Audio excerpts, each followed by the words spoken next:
కొంచెం ఘాటుగా, కొంచెం తియ్యగా, కొంచెం పుల్లగా ఉండే అల్లం చట్నీని ఎట్లా చేసుకోవాలో ఈ వీడియోలో చూద్దాం. కొన్ని ఎక్కువ ఇంగ్రీడియంట్స్ కావాలి. చేసుకోవడం అయితే సింపులే. ఇడ్లీలోకి, దోశలోకి, పెసరట్లోకి, ఆఖరికి పెరుగన్నంలో కూడా బాగానే ఉంటుంది.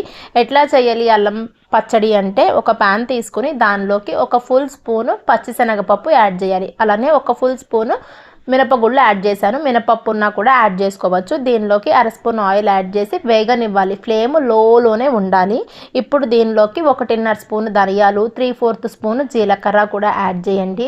ఇది వేగేలోపు 6 ఎండుమిర్చి యాడ్ చేస్తున్నాను. ఇది మీడియం స్పైస్ ఉంటుంది. కారం ఎక్కువ కావాలంటే ఎక్కువ యాడ్ చేసుకోండి, లేకుంటే తగ్గించుకోండి. మిరపకాయ ముక్కలు కట్ చేసుకొని యాడ్ చేసుకోండి. అల్లం ముక్కల దగ్గరికి వచ్చేసరికి మీ చూపుడు వేలు ఎంత ఉందో దానిలో హాఫ్ పొడవు అల్లం ముక్క ఉండాలి. వెడల్పు అనేది మీ చూపుడు వేలు వెడల్పు ఉండాలి. అలాంటి ముక్కలు 3 తీసుకోండి. చిన్న చిన్న ముక్కల కింద కట్ చేసుకుని దీనిలోకి యాడ్ చేయండి. చింతపండుకి వచ్చేసరికి మీ చూపుడు వేలులో హాఫ్ పొడవున్న చింతపండు రైకలు 3 తీసుకోండి.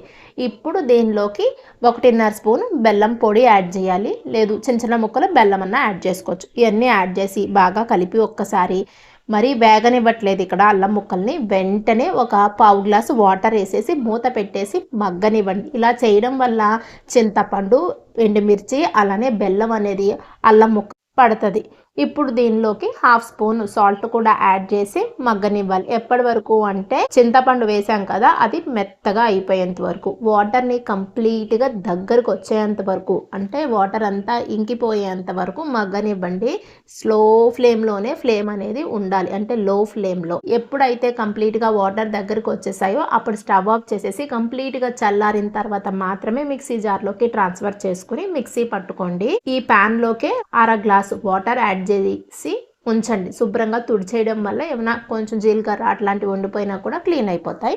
ఈ వాటర్ని కొంచెం కొంచెంగా యాడ్ చేసుకుంటూ ఫైన్ పేస్ట్లా వచ్చేంత మిక్సీ పట్టుకుంటే అల్లం చట్నీ రెడీ. మీకు ఈ రెసిపీ నచ్చితే ట్రై చేయండి. ఎట్లా వచ్చిందో మా కమెంట్ బాక్స్లో తెలియజేయండి. ఇప్పటి వరకు చూసినందుకు thanks for watching. Please consider subscribing.